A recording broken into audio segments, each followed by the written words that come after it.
Welcome to another episode of Touring the AFC South. I am your host, Mike Patton. And on this episode, we'll be talking about a little offseason terminology, a little bit of Anthony Richardson, and more. Of course, including the NFL Combine as well, which is coming up next week.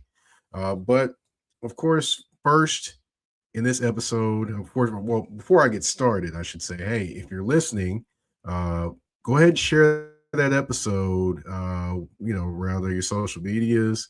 Definitely would greatly appreciate it. If you're watching, hey, tune in, subscribe, share, click the like button on this video. Also, I would say click the bell as well so you don't miss any episodes when they air if you're watching on YouTube and places of that nature. But either way, the support is appreciated. So, of course, we're going to get into some football talk on this episode. But first and foremost, have to pay respects to Jesse Jackson. Jesse Jackson passed away. And, a lot of people, talk about the different ways and things that he created, you know, all the things that he, you know, was involved in or not involved in or anything of that nature during his life. But one thing you can say about Jesse Jackson, he was a guy that was convicted in what he believed in. He fought for what he believed in. He fought for people that look like me and our rights and truly believed that every time he spoke, every time he talked, he believed that. And he is a true icon, a true civil rights activist. And looking around in this day and age, there aren't as many civil rights activists as there were back when he was coming up. And I think, of course, that in our day and era, a lot of that's missing. But he is one of the people that, helped shape this country and how it is currently now in terms of, the steps we had taken in terms of people that look like me. And I have to salute him. That would be Jesse Jackson. Leaving us, but hey, leaving a tremendous legacy, a tremendous lineage here on earth.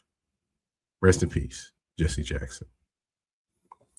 All right. Now, I did want to, pay my respects, but of course, we are going to talk some football on this episode as well. And of course, the first thing we're going to talk about off-season football terminology. Now, I know people get excited when they talk about different things on TV or on their podcast or just on social media. But one thing that always happens is some of the wrong terminology is used. Let me just give you an example. We'll give you a prime example here. There are going to be players that are free agents.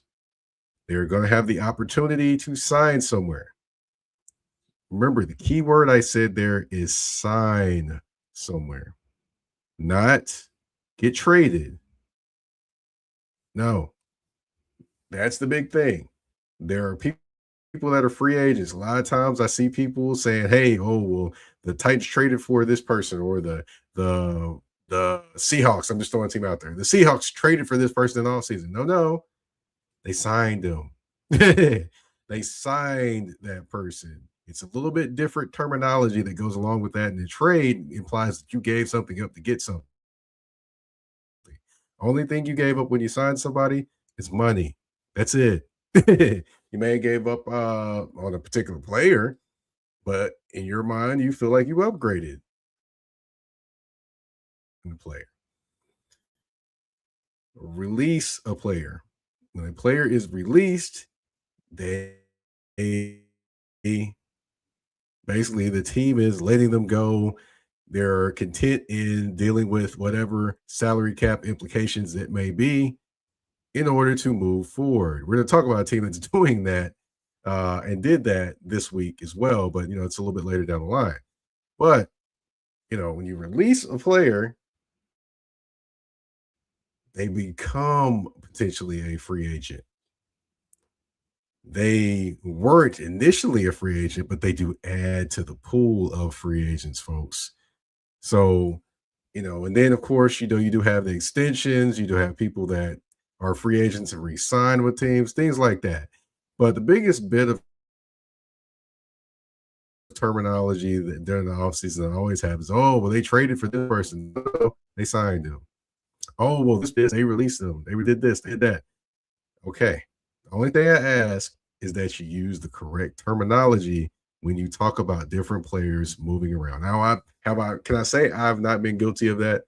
No, I can't say that. I've done that a time or two, but if you're especially if you're doing a podcast or if you're on a show or anything like that, just please make traded, released, signed, re-signed, or got the contract extended. Just make sure, just take that extra time to please check your terminology. Because sometimes it can make people, not saying me, but it can make people tune you out if you're not using the correct terminology when talking about a particular player and what happened to said particular player. Just something for people out there, maybe a tip, maybe just something. It does annoy me from time to time when I'm like, that's not what happened.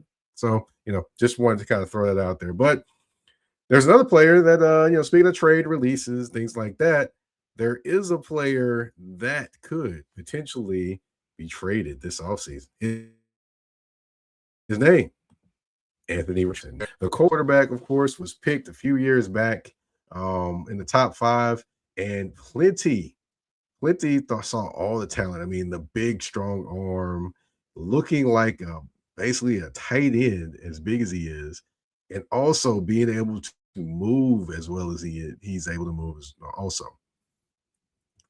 People looked at him like, okay, cool. Wow, this walking box of talent. What is he going to do in the NFL? Well, unfortunately, he has not had great injury history. And secondly, he has not had great production. So, of course, they went and got Daniel Jones on last season. They added him to the mix, and it worked out well for them until he tore his Achilles. Well, the rumors and the talk are out there that more than likely they're going to sign Daniel Jones back. That's not a given, by the way. I'm not saying it's a given. But if that's to happen, ESPN's Stephen Holder, a trade could be requested by Anthony Richardson. Now, I know some people are like, well, does he really have the right to request a trade? He really hasn't done a lot or anything of that nature. Yeah, he does have the right to request a trade. It is what it is, and that's what he feels. But you know, does it surprise me? No, doesn't surprise me because I believe he needs a fresh start. I just believe he does. It just has not worked out for him in Indianapolis so far. And hey, it is what it is. It's a perfect example of that. Didn't work out for him in a couple spots. Then he lands in Seattle and wins the Super Bowl. But not saying that Anthony Richardson is a Super Bowl winning quarterback. I'm not saying any of that. I'm just saying, hey, sometimes in different places, it works out better for you. And that might be the case for Anthony Richardson. Now, a few teams were listed. I kind of went around and looked up a little bit of teams, and a few teams were listed, like the Pittsburgh Steelers, the Minnesota Vikings, the New York Jets, and the Los Angeles Rams. Now, the one I found the most intriguing, Los Angeles Rams. Now, they don't truly have a young quarterback to groom to replace Matthew Stafford when he decides to hang it up. So it would be interesting if they brought Anthony Richardson in, allowed him to sit on the bench, allowed him to soak things in, put him in a Sean McVay offense, and then eventually roll him out there and let him play. Now, there are no guarantees that he will get better sitting there and soaking things in. I will say, it is definitely a very solid system that McVay has, the McVay-Shanahan tree. very solid offense and very solid things that they can do within that offense. And with his rocket of an arm and the different things they kind of do in terms of their offense, like for example, Kyle Shanahan, he kind of is one that, hey, if you do these things, you will succeed. If you get outside of the things I tell you to do, you might not. Now, of course, with Brock Purdy, he kind of steps outside the box and does different things as well for it, but he does the things that Kyle Shanahan asks him. In McVay's system, Richardson would actually be pretty solid. Potentially, he gets potential to be pretty solid in a quarterback-friendly offense. Of course, we'd have to learn a few things and sit there and soak up the offense. But with Matthew Stafford there, at least for one more year, since he announced he is coming back at the NFL Honors with accepting his MVP award, that might be a solid place for him.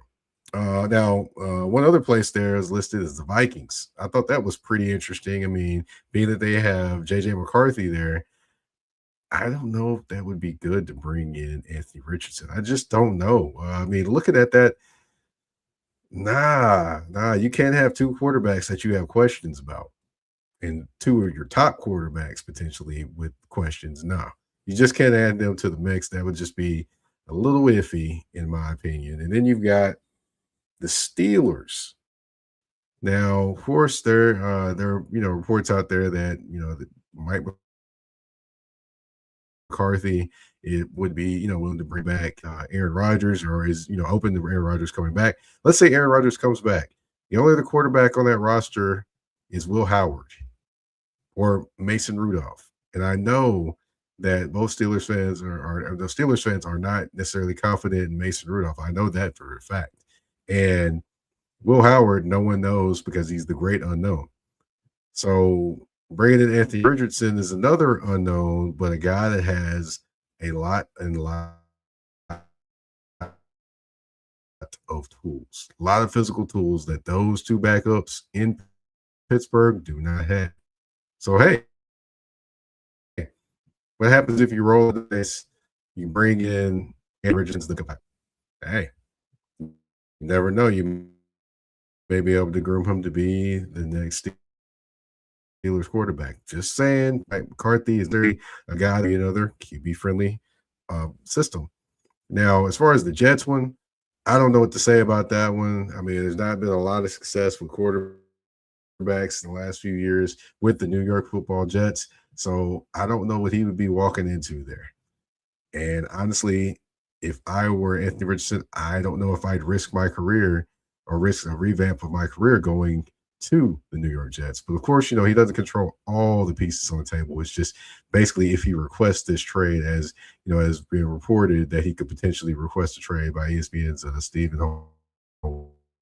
So that'll be something to watch, something to keep up with when it comes to the AFC South. And of course, there's going to be other things to keep up with now. The players that get released from teams, specifically pieces that other teams within the AFC South may want to add. Now, to you may be wondering, who am I talking about?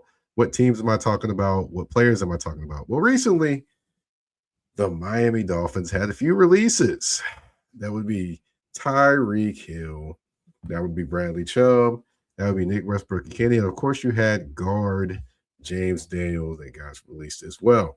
So with these four guys, you got to think, can some of these guys, can some of these guys help teams in the AFC South? We're going to start with Nick Chubb. To be honest, looking at Nick Chubb, you've got Trayvon Walker and Josh Hines Allen in the with the Jaguars. I don't think they're going to add in terms of another big name in terms of spending money wise to that defense up front in terms of specifically rushing the passer from the outside, even though, of course, Josh Allen did take a step back after getting that contract, but that's either here nor there. With the Colts, could they use Bradley Chubb? You bet you they could use Bradley Chubb because on the edge, they have not had somebody be solid there in a while. They need someone to come in and put a little bit of a scare in opposing offenses. And Bradley Chubb would be the perfect addition to that. Now, of course, do have the connection, Lou Anaromo, with Trey Hendrickson, so he could potentially be their top person to go after. But I would say this: if they're not able to get him, I wouldn't say that Bradley Chubb is a bad isolation prize, or you know what I mean. But anyway, going to the next team, and they would use them be the Tennessee Titans. I mean, looking at their pass rush, I mean, they had one guy with like what 5.5 in terms of edge rushers, not Jeffrey Simmons. He had 11 sacks, I know. But just looking at their edge rushers, they need someone out there that strikes fear in opponents. Bradley Chubb, I mean, will say he did tear his ACL in the 2024 season. Now, the year before he tore his ACL, which was the 2023 season, he had 11 and a half. So, I mean, he's had 22 total sacks since he's been playing for the Miami Dolphins, and that's in 2 years and change of time. I would say he'd be a solid addition for the Tennessee Titans if they were to take a look at him. And plus, the Titans have one of the biggest banks in terms of salary cap in the NFL this offseason. So there we go. Now I'm going to switch over to Tyreek Hill. Now, for those that don't remember, September 30th, he's catching a pass and landed awkwardly, dislocated his kneecap, poor movements, including his ACL in his knee. He's out 9 to 12 months, which means, or more specifically, he could be more, which means that he more than likely could miss the beginning of the 2026 season. So with that being said, that eliminates a few teams right there. The Titans, that eliminates them because they need someone now, not as opposed to later. The Jaguars, I think they're pretty set with what they have. Maybe add a veteran piece, or maybe add, some young wide receivers to add in that room. Now the Colts kind of eliminates them as well. I'm not necessarily sure they have some decisions themselves to make with Alec Pierce and Michael Pittman Jr. But I don't think necessarily they're in the running for Tyreek Hill, which leaves one team. I know. People will tell me they have the young guys there. They have Noel there. They have Higgins there. They have, some guys there. They have Nico Collins. But who was their best wide receiver in the playoffs? That would be Christian Kirk. What did he do? He was a slot guy that had what? Speed. He had speed. Now, I'm not saying that Tyreek Hill is going to come back quick, fast, in a hurry and be able to do whatever he did. But one thing he's probably still going to have, even after that injury, he may slow down some, but he still has a lot more speed than a lot of players in the NFL. And that addition potentially to the YouTube. I totally understand that. But just throwing some ideas out there, kicking the tires, and we do know that Tank Dell has had an injury-riddled career so far. So just with throwing that out there, hey, you never know. You could throw a Tyreek Hill into that Houston offense. Now, I will say CJ Stroud has to be better, and that offensive line definitely has to be better. But just saying that, I mean, so that's just something to think on. But, of course, let me go to the next player I have on this list, Nick Westbrook-Ikhine. Now, I know Titans fans did not like to see him go. There were some Titans fans that did not like to see Nick Westbrook-Ikhine land with the Miami Dolphins. But guess what? He's back on the market again. Now, do I think the Titans make a run at him? I'm not for sure. I'm really not for sure. I don't see it in the cards, but you never know just because of the familiarity there. I will say he isn't familiar with this coaching staff, just familiar with the guys, some of the guys upstairs, mainly, more of the upper level people as opposed to the people that are coaching on the field. So he does have some familiarity there. Do I see him landing there? I don't see it. Do I think he's going to land somewhere? Yeah, because, I mean, you saw what he did in Tennessee. He just went to Miami and things just did not work there for him. It just seemed like he was kind of non-existent out there a lot. or if he was out there, he was having track practice, not necessarily getting the opportunity to catch passes. So I don't see it, but you never know. Anything can and will happen in off season as well. So we'll see what happens there. But yeah, I just want to kind of run down those particular releases that are going to happen. If not happened already, now we'll tell you why I said if not happened already, because if you look at the number of Bradley Chubb, he gets released before June 1st. $7.3 million in terms of savings for the Miami Dolphins. After June 1st for him, 20 over 20 million, depending upon what the designation is for, Bradley Chubb in the offseason. So there you go. So there's about 13 Miami Dolphins. But hey, we'll see what happens uh, when it comes to those players, if any of those land in the AFC South. And finally, but certainly not least important, we got to talk at the NFL Combine, and we got to talk specifically about the year. There are teams that have plenty of needs. We're going to start off with a team that has probably more needs. That would be the Tennessee Titans. Now, as far as the Tennessee Titans, the places where I spy they need to look, that would be the wide receiver room. Now, you've added two young wide receivers in Chim DK and Alec Manor. You have a decision to make with Calvin Ridley. And other than that, you have Van Jefferson, that's a free agent. You have Xavier Strepo, that was a free agent wide receiver. That was a free agent rookie wide receiver. You have a few other guys as well, Bryce Oliver as well. But, you do have, some space to add a few more guys, get maybe a little bit younger in that room, but also add an explosion guy in that locker room in terms of just a younger wide receiver that has the potential to be a number one. That's one of the needs that a lot of people have looked at when it comes to the Tennessee Titans, whether they get that through free agency or they get that in the draft. We'll just have to see when that draft comes. Of course, they do have the fourth overall pick. Another need, cornerback room. Gotta have depth there. Of course, the L'Jarius Sneed decision right now has not worked out well for Tennessee and Sneed so far. Who knows? He could potentially be a cap. Either way it goes, they do need more corners. I mean, Daryl Baker Jr. is going to be a free agent. They've got, they've got a few guys like Marcus Harris is there, but they do need an infusion of depth and youth at that position. And that could be somewhere where they look to maybe get one, maybe two corners potentially. We will see what happens there. Linebacker room, maybe just a little bit more depth. They're switching to a 4-3 this year. So there may be a chance to either add a guy that could potentially be a starter or more depth pieces for them in order to switch over to the 4-3 that they'll be bringing, that the Titans and Robert Salah will be running.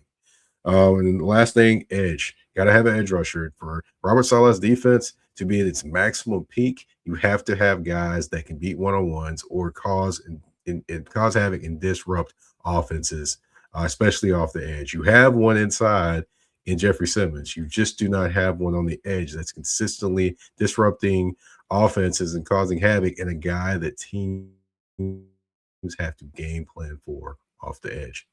So that'll be interesting to watch to see. If I'm them, I'm looking at those positions. Of course, we won't know exactly what they think until draft time comes around. It's just kind of my estimation on different things there. As far as the Texans, O-line, gotta upgrade the O-line. I mean, they brought in a lot of little different pieces this year, brought in kind of little bits and pieces of people. It just didn't work out. So if I were them, I continue to add pieces to that O line. I know people are saying uh, that CJ Stroud, man, he's got to be better and all. Of course, we all know that. But the O line also has to be better too. They cannot not run the football good. They have to do something consistently on the offensive side of the ball. And I'd say pick one of those things, be running the football better. Linebacker depth as well. Continue to grow that linebacker room. I mean, they did have They did have Aziz Al-Shire and Henry To'oTo'o there, but, behind them, they need to add just a little bit more depth. They did have EJ Speed there, I get that, but let's get some young depth there. That's what I would say if I were the Houston Texans, had a little bit of young depth there. And as far as the rest of that defense, I mean, maybe add another safety, maybe another corner just to continue to grow and groom and get deeper in the room, if injuries were to happen. Of course, we know the wide receiver room. I talk about an addition there potentially, but they do tend to draft, younger wide receivers. Maybe Iowa State's got another one. For those that don't know, they have 3 Iowa State wide receivers that played together in college on the same Houston Texans team. So that could be a something they could look at there. And also just a sneaky one here, running back. Now I know they have Gerard Jordan. I know they have the young back from USC. I know they have those guys, but do they have a bell cow on any of those guys? I don't think they do. So that could be another sneaky one they could probably get maybe as the draft goes on. We're going to go to the Colts. Colts edge rusher. They definitely need a young edge rusher. I mean, they've tried over the years, but just none of them has really, really stuck. But I will say they do have Latu Latu. So I can't really say that's a huge, huge need for them. But you definitely can't get enough of edge rushers, especially in today's NFL where it's mostly a passing league. So that would be something I would look at if they're not able to kind of secure Trey Hendrickson, perhaps, or maybe a Bradley Chubb.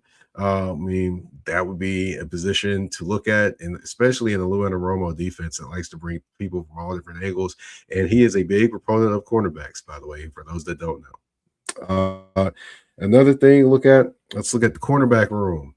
Now, there's been no decision made by Mooney Ward at this point. Now, in the offseason, when they were doing the exit interviews, he did talk about, thinking about retirement. Just only reason because his dad had mentioned he probably wanted him retired just because of the games missed this season because of concussions. I mean, he had 2 stints to be put on IR with concussions this season. So that's nothing to play with at all. It's nothing to play with at all. So, so you could add to that cornerback room. You got Kenny Moore. They potentially could be out there as I believe, could be someone out there that or you have to do some things there to maybe bring him back. Or to be honest, I think you bring him back. But it's another thought. They do have their cornerback from Minnesota that'll be back this year off a torn ACL, who actually could have factored into their cornerback room. So I mean, a need there, but we'll see what happens.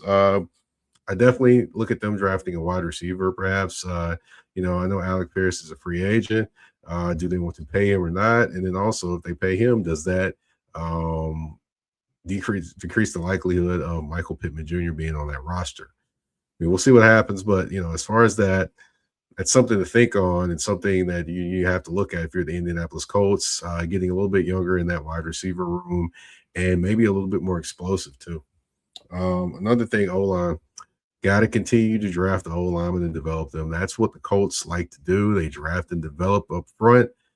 I wouldn't be surprised if they had a couple O-linemen, 1 or 2 O-linemen, and then try to develop them like they've done over time at that position. All right, and last but certainly not least, the Jacksonville Jaguars. Maybe linebacker, depending upon if Devin Lloyd leaves. Now, I know they drafted a young linebacker last year, I believe out of Notre Dame, and they were really high on him. But we didn't see him on the field. So, do they want to add more competition to that room?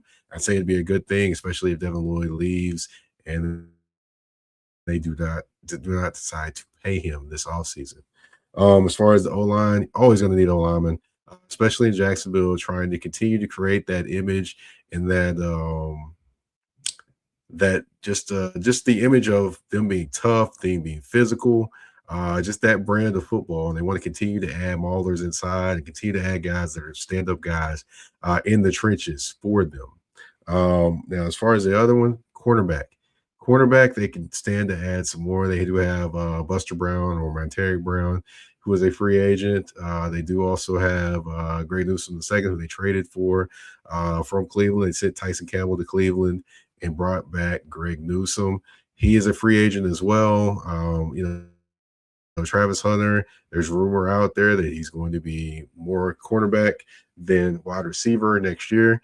And then also, the safety position, you do have an Antonio Johnson there. You do have, um, a guy you brought over from, I can't remember his name. But anyway, you do have maybe room to eventually be one of your starters there.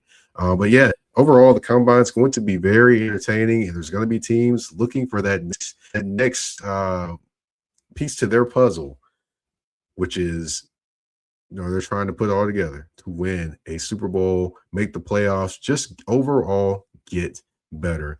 All right. So, definitely we talked about terminology. Please, folks, get your terminology right. We talked about Anthony Richardson and where he could be going and what could be happening. We talked about, Bradley Chubb, Tyreek Hill, and of course McKinney, how they potentially could factor in versus for some of these AFC South teams. And we talked about the NFL combine. Of course, that's all I got for you today. I want to thank you all for tuning into this episode of Touring the AFC South. My name is Mike Patton. You can find me on the artist formerly known as Twitter at Mike Patton82. That's MikePatton 82 on the artist formerly known as Twitter and on Blue Sky. You can find me on Instagram and Threads at that's THA, not THE, _general_MP. Touring the AFC South, you can find on all listening platforms, whether it be Spotify, Apple Podcasts, iHeartRadio, Amazon Music, you name it, we are there. And you can also go subscribe to the Mike Patton Network. Go ahead, click the bell so you don't miss any episodes on any litany of things I'm talking about. I do also drop shorts as well. You got to pay attention. They can be coming at any time. All right. Thank you all for tuning into this episode of Touring the AFC South. We're out.